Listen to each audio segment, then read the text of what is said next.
Hello, everybody. Welcome to another installment of Collider Connected. Today, I am thrilled to be joined by The Lonely Island. Guys, how are you doing? Great. Thank you so much for joining us. Is everybody holding up okay?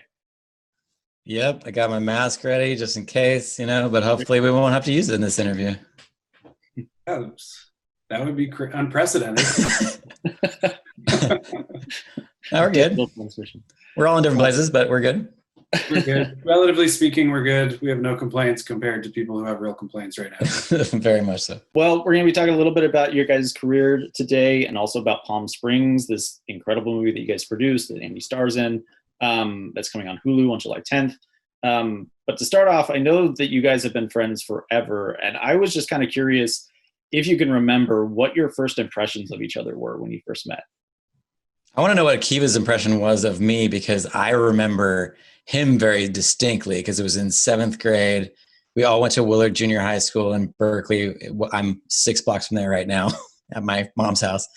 And I remember seeing a kid who was my height. I think we were both under 5 feet potentially at that point. And it was another tiny little white dude and he had super long Tony Hawk hair. And I was like, this guy's cool. I want to be friends. I literally in my mind was like, I really want to be friends with that guy. I don't know what you felt about me though, Keith. Maybe you. Well, similar, because there was not a lot of as shrimpy white dudes at our school as us. Like you could spot us from, and you could see us from a mile away. We stuck out. And so it was nice to find somebody. And then I just remembered literally that your comedy was much better. And then I just saw some old home movies, and I can confirm that when Jorma talks even on the home movies, I'm way less embarrassed than when I see myself talk on the home movies. That's probably you were more fully formed. You were more mature or something. But then I never matured past that. So then both these guys. No, it allowed us to skyrocket. Yeah, just shine. You settled for good enough because you were already there. Whereas we were we never lost that edge of feeling like underdogs. Right. And then can I just say one thing? The first time I really, really remember taking Andy in was when I was like, oh my God, this dude is on so funny, like next level, would do anything for a joke. And I remember making a bet with me and my friend Josh were up at Telegraph Avenue. We saw this all pink, hot pink champion jumpsuit that was up like a sweatsuit. And I was like to Andy, I was like, if you wear that for a week to school, I'll buy it for you and give you $100. It was that was the bet. And he was so oh yeah. And it was so flippant that I was like, nah, this isn't even funny. He doesn't even care. He'll enjoy it too much. Yeah. To be clear, the reason me and Jorm have the memory of each other is because we were in 7th grade together, and Andy was a grade younger. Yes. And so we were in 8th grade by the time Andy came in, and that's not really when we became friends. It was really in high school. I remember seeing you guys as a 7th grader though, and being it's so reductive, but I was similar to what you both felt about the other, where I was like, hey, there's some short guys. I wish I was friends with those short guys. Yeah, I also am short. And then it happened. For the record, we're of average height now. Yeah, I'm not. More or less. Yeah, I measured myself recently. I was like, I'm not 5'8" anymore. We were quite dinky at the time. I was like a little bowling ball in 7th grade. So, I mean, we're talking. I was 11 years old. Yeah, pretty little. But then in high school, our Venn diagram of friends crossed over pretty quickly. We were our friend groups were also good friends, and then now we have a big WhatsApp chain of 12 dudes that we from high school and even earlier. People from Berkeley stick together. East Bay people. Well, it worked out tremendously well, and I remember I was in high school when I first started finding you guys' videos, Glurk and Just Two Guys.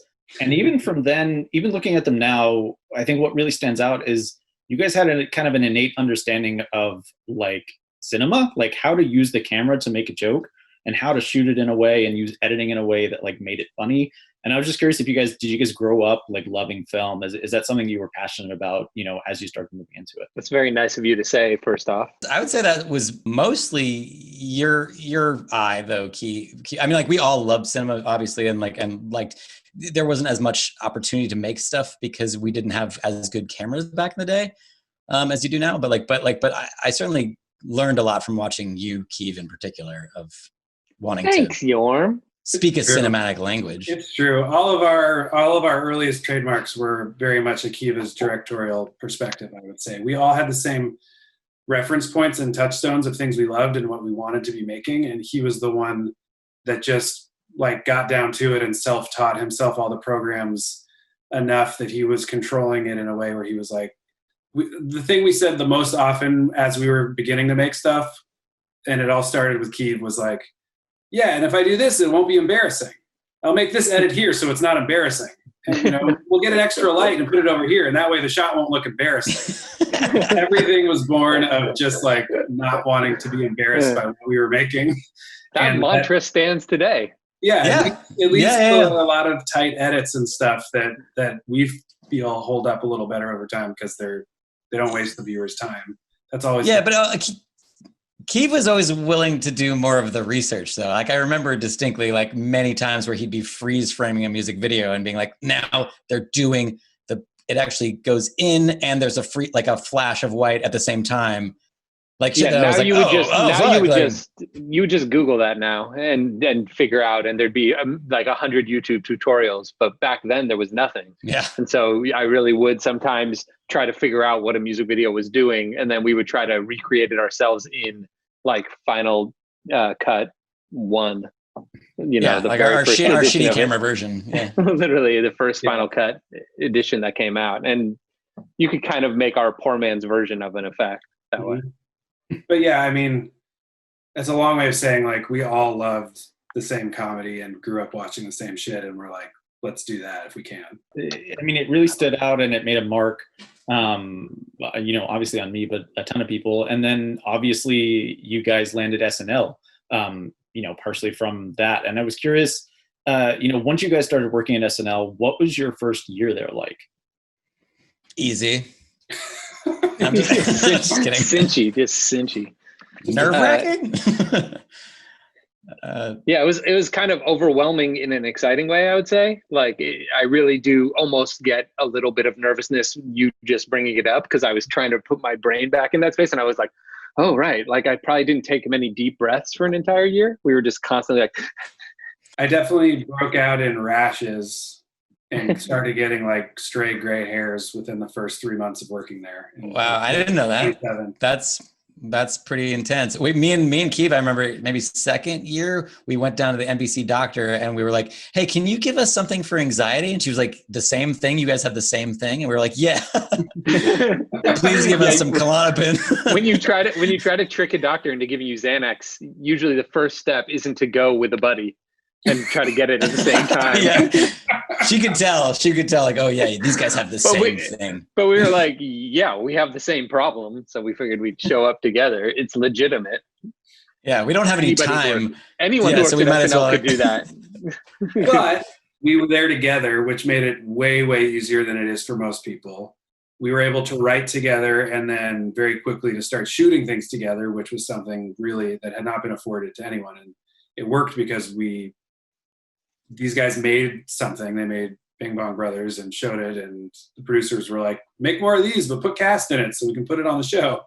And we were all like, great, that's what we want to do anyway. So then we started shooting them, and the first one was Lettuce, and the next one that aired was Lazy Sunday, and it went way better than we were expecting. And all those first videos, we were doing the same way that we never even owned a video camera in LA. We would just borrow one. And we did the same thing when we got to New York. Bill Hader's wife at the time, Maggie, was working at AFI or something, but we would like borrow her film video school camera down in Tribeca. I can't remember. Yeah, we would meet her at we'd meet her at a subway stop, and she'd give us a camera from their film school, and we'd be like, thanks. And then so for the first like 3 videos we did it. Yeah. And then we started getting money eventually. Well, that's what I was curious about, because I've singled out a couple of SNL digital shorts I wanted to talk about specifically, but specifically with Lettuce, because again, you guys were very young when you came into SNL, but also like the comedy that you were doing, there was no established like, oh, these other SNL cast members did the same thing when they came in. Like that, like YouTube, you know, was just starting, I think. I don't even remember like what player I watched like Clerk on, but it was some weird janky thing on the internet. That might have just been on our website, like where we would put up a video as a QuickTime and just, you could just watch it as a QuickTime in the player. Well, then, so how did the creation of Lettuce go? Like, did Lorne get it? Was it something that they were like, oh yeah, this will be funny? Because again, it's all in the editing and the music and like how that plays out. That's why it's funny. We didn't have to pitch it or show a script because we weren't asking for any money to make it. So there was no, did Lorne get it? He didn't have to guess. He didn't know it existed until he watched it in its complete form, the same way you saw it. Awesome. And we made it the way Jorm just described. Basically, Forte knew we were good at making stuff, and he came in and he wrote that one. And he was like, I have a thing I've always wanted to shoot, but I can't. No one was making short films there, so there wasn't even a place for it. He's like, would you guys help me shoot this?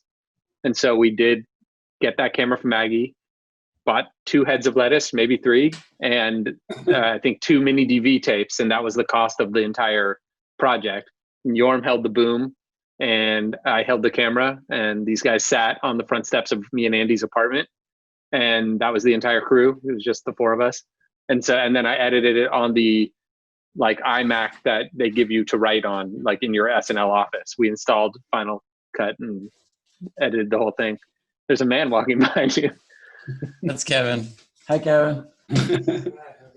There's Kevin. Kevin. How's it going? It's Kevin. Nice to meet you. This is his home, so thank you for letting me use this area. Hi guys. Hi. Good. You can't hear us because he's wearing headphones, but hello. There goes Kevin. Yeah, love that guy. We presented it to Shoemaker, the producer who now produces Seth's show, who had done, Jimmy Fallon's show. And he was a SNL producer for many years, and we just let him watch it. And we were like, here you go. If you think you'd do anything with this, do it. And then they put into dress, not that week. When did they put in dress? Maybe 2 or 3 shows later? They put in dress that first, I think. Yeah. It played at dress at a few shows. And we kind of thought, like it was described to us that basically Lorne needs pieces of tape so that when they're doing the live show, especially at dress where there's so many more sketches, there's no commercial breaks. Technically, they'll take commercial breaks at dress rehearsal. But these tapes help keep the audience entertained. So they sometimes they'll even just play old commercial parodies for that audience just to fill the time. We just kind of thought it was just going up there and it was not going to air ever, was kind of my take. It was already cool that it was just playing for the dress audience. That was already a win for us. Oh no, we were so psyched to have anything air. We were just it was so exciting to be like, holy shit, this thing that we made like sort of on our own. And then the show was obviously very encouraging. They're very encouraging of self-motivation in general. Just like writers are very, they're very respected at the show.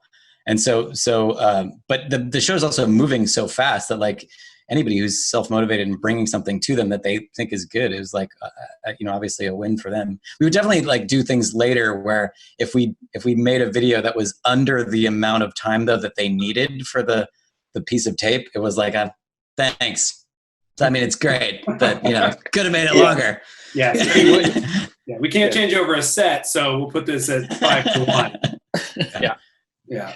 Well, and then as you said, next was Lazy Sunday, which is kind of insane that was the second one. But obviously, I mean, people who were fans of your work, Lazy Sunday wasn't necessarily a surprise. You were already making these fun songs and stuff. Did that feel like you were just doing the thing that you're always doing, or did Lazy Sunday feel a little different? To do it at SNL, it felt certainly different, but it was what we were good at. To me, when we were making it, I was like, oh yeah, this is another one of these. Like, it didn't feel to me like it was that much better than the stuff we had already done.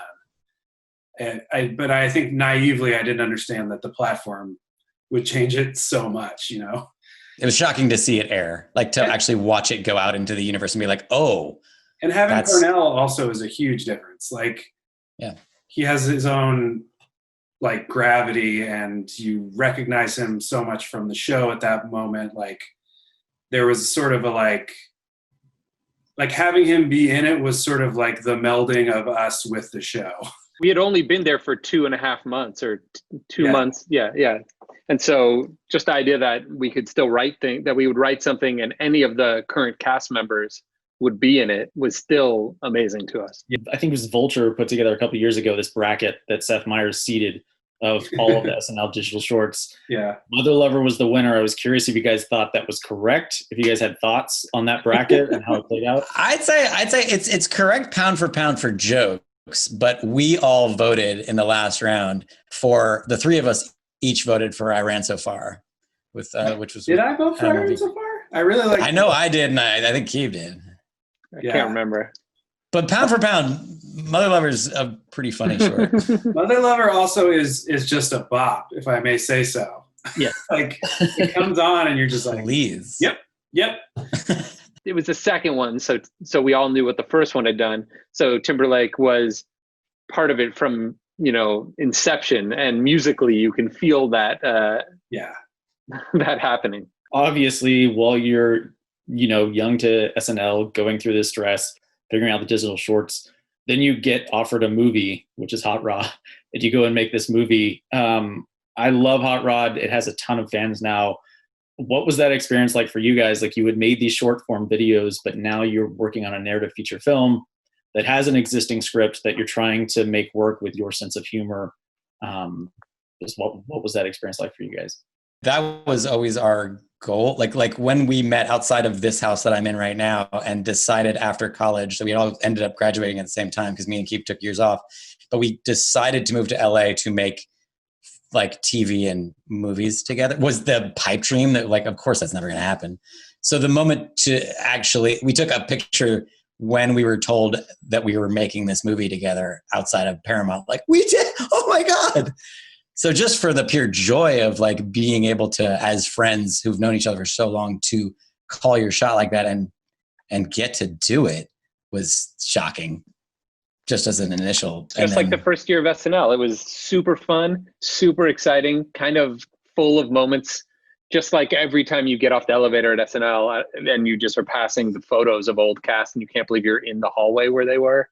And that just kind of energy just went right into that summer where all of a sudden there was like 35 millimeter cameras. Like, we had never shot on film before. We were just like, oh my God. And yeah, walking onto the set for like a studio movie was insane. Yeah. When we signed on to it, it was, I think, like right after the New Year's of our first season on the show.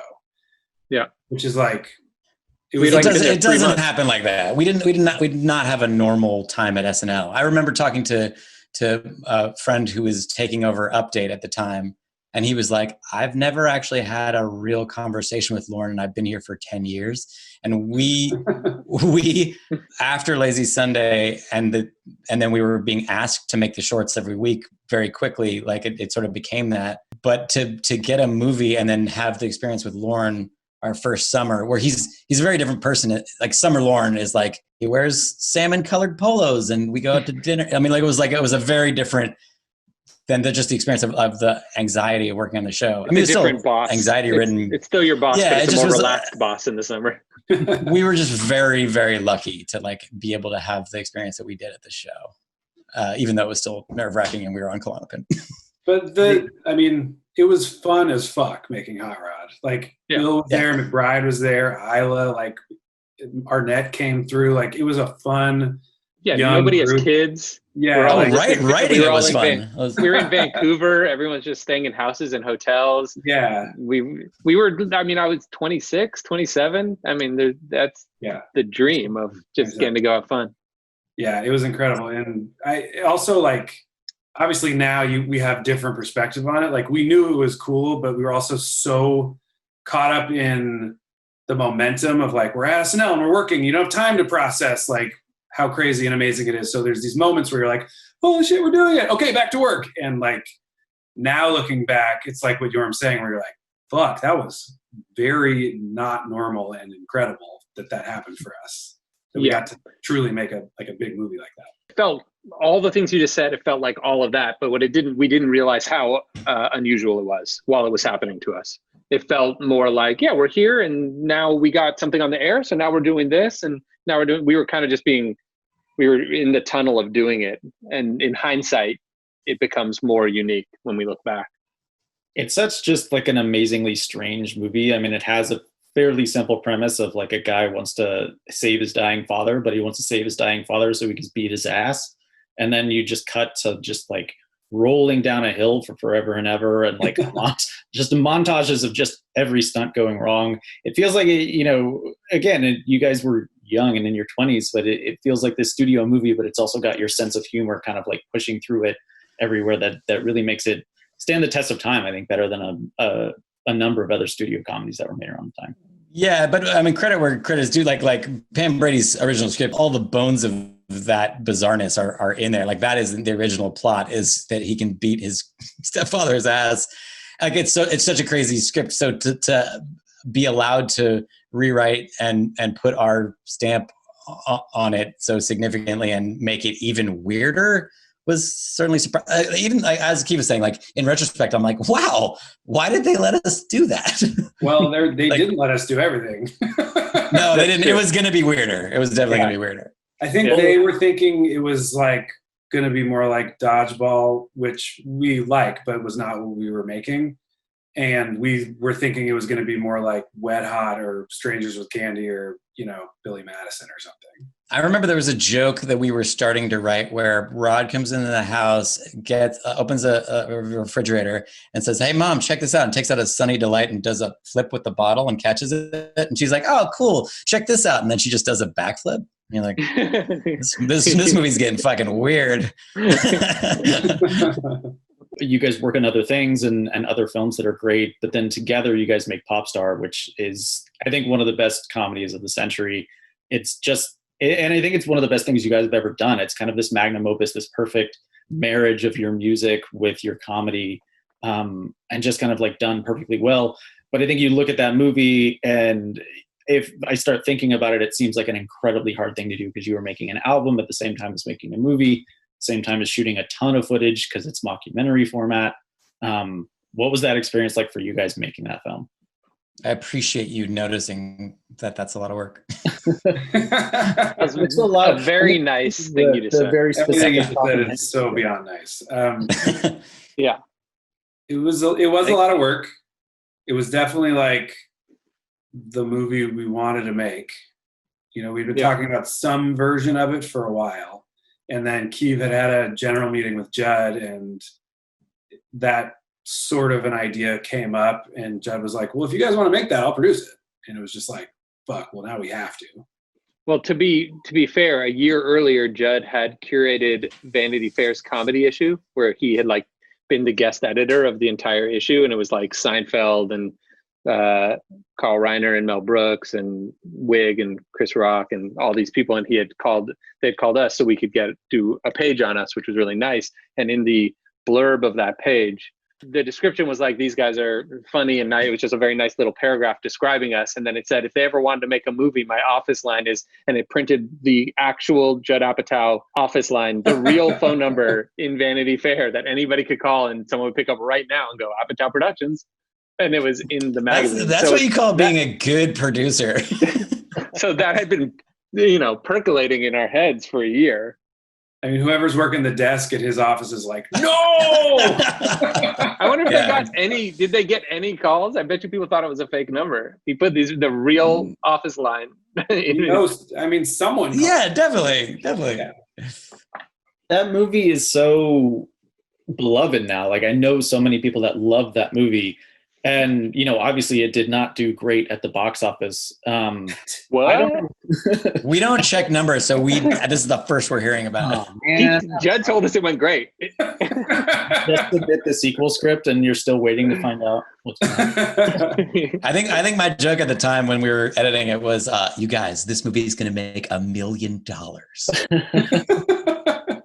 Well, it's interesting because we know, comedy is in kind of a weird place right now, and that not a ton of them seem to be making a ton of money. But that movie, the marketing seemed a little strange. I don't know how much you guys want to get into it, but to me, it didn't feel like the marketing was selling what I saw, which was.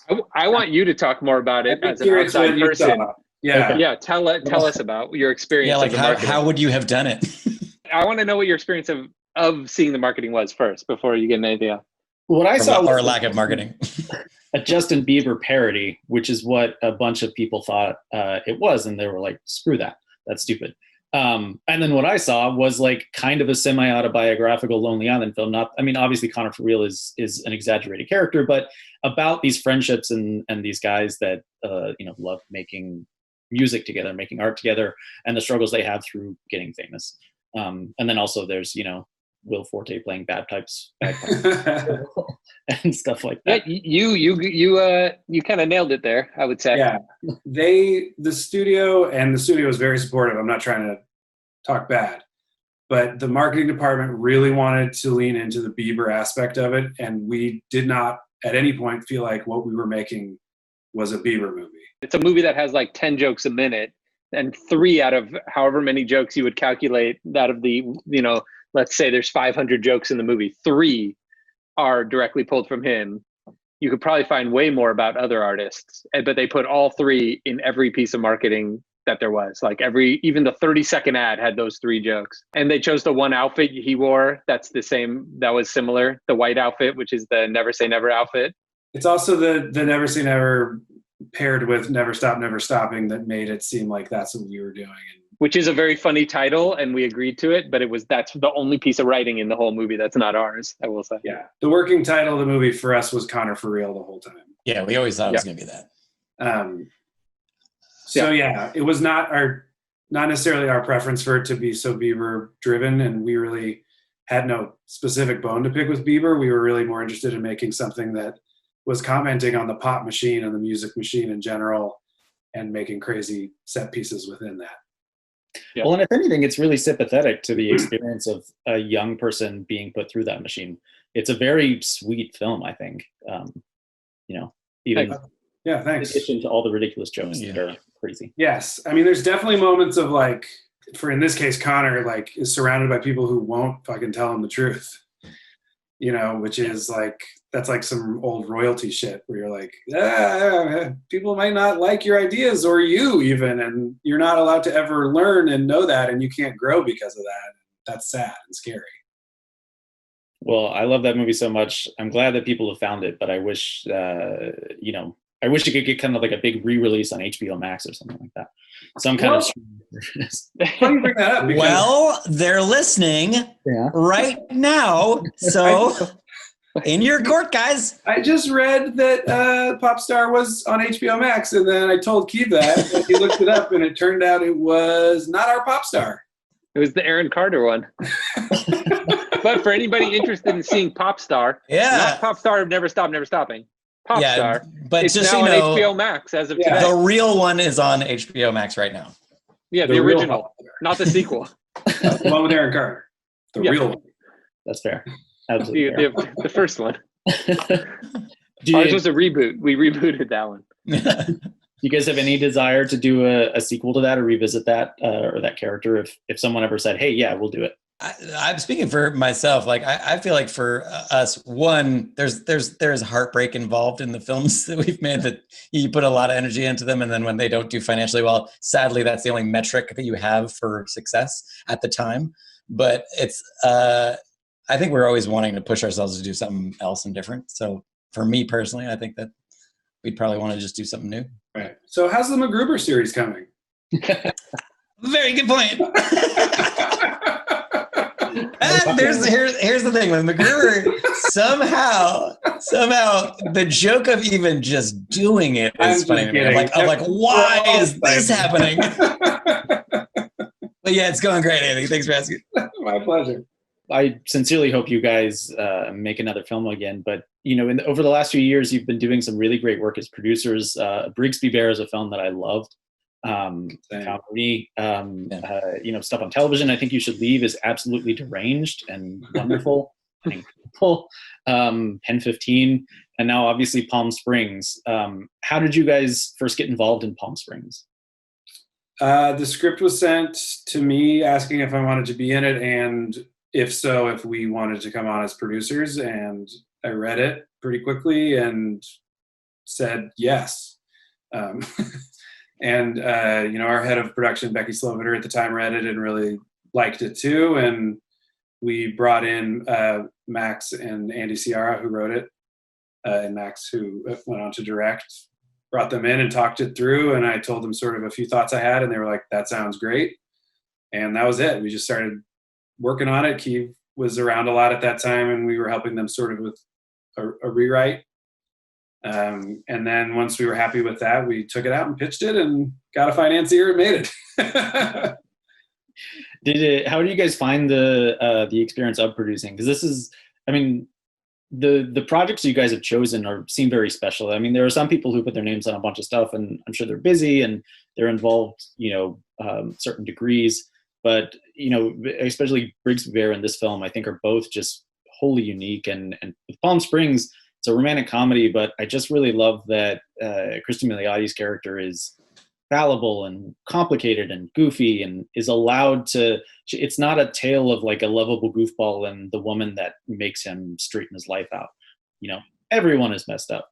That's a very long, complicated way of saying I love this movie. How did you guys find? How are you guys finding the experience of producing stuff like this? Gratifying and way more work than I was expecting. Like we were really boots on the ground, like overseeing a lot of different aspects of this movie, and it's because it was so small and we were very ambitious. But it took up a lot of my time, and that was in conjunction with shooting Brooklyn Nine-Nine and stuff. So it was hard, and the shoot was hard because it was, we're grateful for the money, but it was not a ton of money because, everyone's trying to make their money back and blah, blah, blah.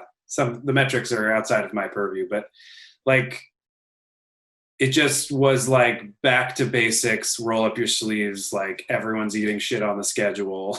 We're not going to do a lot of takes. If something slips through the cracks, there's not a safety net. Like it's on us to catch it. Kind of from start to finish, that was the experience. But in the end, having it come out as something that I think we all were proud of was even more gratifying because of it. It's great getting things made that we like Pen 15 or I Think You Should Leave, that maybe wouldn't exist if we hadn't helped. And they're just things that we are fans of and just want to see. Yeah. And so there's something nice about those ones where perhaps like Palm Springs, we really had to just work on it as hard as if we were writing or directing it ourselves, where you really have to be there and do everything. Some of these other ones like Pen 15, after we get them kind of going, the creators of that show it's their show. They're the equivalent of us on Popstar, where they don't need really any help from us except for on behind the scenesy things of like, oh, we're going to be 2 days over budget or something and talking to the studio or something like that. They don't need it. So it's also interesting in this kind of new thing of producing for us, finding out that sometimes you have to do a lot of work, but sometimes you really don't have to do that much work at all. And then when it comes out, you have kind of the same credit on it. Whereas when you're like the director on it, you know exactly what that work is. If you're going to be the actor in something, you know what that work is. Producing those can really mean there's a big gamut of what that can mean. Yeah. Also, I will say, like, full disclosure, I was personally applying myself as a producer way more because I'm in it. And I wanted to make sure that it came out in a way that I was like, this is going to work and feel like what I was hoping it would be. And that's just like a luxury of producing. But with producing though, too, we've had examples of both working with Lauren and Judd of seeing that part of it is when you are working with, say, something on Pen 15, when you are working with people who know what they're doing and you believe in them, part of it is getting out of the way and not overdoing the for sure micromanaging, certainly. Well, that was the case with Palm Springs too for Max and Andy. Pen 15 and I Think You Should Leave had more of an infrastructure because they were being made specifically for places when they were being made. You guys want to meet my mom, right, Dan? You could put a sign on the door, Jorm. This is like well, it's her. This is her apartment. It's fine. Central Station over there. Anyway, this is my mom. Hi. Kevin's girlfriend. There's Kevin's girlfriend. Oh, they already met Kevin, so. This is the most Jorm experience, I think. Anyone, if you want to go checking with Jorm, people are always walking in and out of the room. That's I know you guys have to go. You've been more than great with your time. But I did have a couple of questions for each of you. Andy, since you mentioned it, Jorma, the MacGruber series, I can't wait for it. What's the status of that one? What can you tease about it? I don't know what I'm allowed to say, to tell you the truth, but we've written our 8 episodes. I'm very happy with them. We're making them better by the day. I work a lot on it. and it's like we were talking about Mother Lover earlier. It's always scary when you've made something that people do like and are like, oh fuck, am I fucking this up? Like, should we not be doing this? Like, I'm very happy so far, so I hope the people who like it will like it. I will say MacGruber and Popstar are just like feel good comedies that I put on all the time just to like make me happy. So. That's a hilarious thing to say. So. As long as we would, no joke, we would have conversations when we were trying to make like Hot Rod when we're like 26, just talking about the movies that would in our youth come on like basic cable over and over on like USA and TBS and all those channels that would just kind of have those movies on loop. And how nice it would feel on like a Sunday afternoon, a movie you've seen 10 times. Now it's the equivalent of it's on Netflix and you just hit play. But you would just flip and be like, ooh, that's on. And you would just leave it on. And there'd be commercial breaks. And so you saying that is kind of the goal of it, is to be something that can be that comforting. That was kind of Akiva's goal in even making it. It was like talking about the tone of that movie, of like a movie that comes out on a Sunday afternoon. And you're like, well, I gotta leave it on. And then we were so shell-shocked by its reception and like heartbroken, or like I'll speak for myself, we were all heartbroken. And then at Andy's bachelor party, so many years later, I don't know how many years ago this was, but it came on and it felt like it was a Sunday afternoon and everybody else had left and it was just me and Akiva, and we watched it and we were like, you know what? It's pretty good. Oh yeah, I do remember that. This is Hot Rod, not Popstar, but yes. Sorry. All right. Yeah, we haven't done with Popstar yet. We got to do that with Popstar. Well, everyone I know who's a fan of those movies is not just like I saw it a couple times and I was a big fan of it. It's like, oh no, I've seen that movie 50 times because like I put it on to feel happy. So it's absolutely the dream. Like if you gave me the choice between that and it having made a ton of money, I would choose that. Oh yeah. I would just. What choose about a third choice?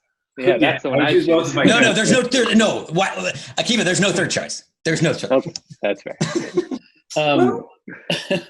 Akiva, I'm sure you can say absolutely nothing, but I'm super excited for Rescue Rangers. Can you say anything at all? Probably not, no. But everybody, because of Corona too, is just on hold of everything. So I honestly don't know anything at this point until we can get back to work. I can say something from some of the stuff I've seen. He showed me. I think it's gonna be great. Hey, thanks, bud. Just a guess. I don't know. I'm super excited for that. Andy, I don't want to bring things down on a bummer note, but I did want to ask about the upcoming season of Brooklyn Nine-Nine. I know Terry has said that, the scripts were scrapped. Are you guys having those conversations about kind of how a show like that continues in this environment? Yeah, I mean, starting to. Sort of the first wave of it all was like, who gives a fuck about a sitcom right now? And then once we all took a step back and had a little more perspective and talked it through, it was like, yeah, we probably do need to rethink this. And that was, coming from the top down from Gore and everybody. And, the whole cast had a meeting and we all talked about how we were feeling. And I know the writer's room talked a lot about it. So they dumped what they had started, and the whole show is just on freeze right now. Everyone's taking sort of a long hiatus and reading and educating themselves as much as possible, even more so than before. And we're going to come back, and see where it leads. It's a tricky needle to thread, but it's the show that we're making. So hopefully we can find a way to do something positive with it and something that reflects how we actually feel. But I mean, ideally it would be the real world leads the way and we react to that instead of us trying to, through a half-hour comedy, decide like how to make cops less racist. But we'll see. There's nothing we can really do but try and start working on it, and hopefully it's something we all feel proud of. I will say, that is one of the best ensembles on TV. I think people love that show, but there's also a lot of trust. I think everyone kind of trusts you guys to make the right decision. So you guys have more than proven that. I think people will follow where you guys go. Thanks, man. I appreciate it. We've definitely tried to be cognizant of social issues in the past while also being a comedy, which I don't know it felt like it was enough before, but I think maybe that's changed. Yeah, a little bit. Finally, on a completely separate note, a huge fan of the Bash Brothers. Can we expect more music from you guys? Like, are you guys working on anything now? I know you all. I just mentioned a list of projects that are going to keep you guys busy for the next like 2 or 3 years. But are you guys planning anything to kind of work on again together? Not yet. I wish I had a good answer for that. Love like that we had done something, but we have just been working on those other projects pretty much all the time. But hopefully sometime in the future. It's hard. We're all separated and we all have kids and other stuff. We still like each other though. We like each other, okay though. But the music does come from us being in a room together and you know, jamming. That's what we always called it. Yep. You're just, Yeah. Right? Yeah. Right? Oh, yeah. Andy, here it comes. Yeah. I was just like a delightful surprise to wake up that morning and it was like, here's the Bash Brothers Experience. It's a new album, a new half-hour thing on Netflix. You can watch it right now. So. That was where we truly chalked that one up as one for us, and then everyone else who enjoyed it, it was like a pleasant surprise. But it was like, I don't know who this is for, but we're having fun, so let's just do it. Speaking of just stuff for us, I'm also very excited about just to promote eventually Kung Fury. That's what I was doing while these guys were. And oh man, from what I've seen, it's going to be the weirdest movie you've ever seen. That sounds so strange. I can't wait to see it. I'm pretty psyched. Awesome. Well, thank you guys so much for taking the time to talk to us. Really appreciate it. Wish nothing for the best for you guys. Popstar fucking rules. So,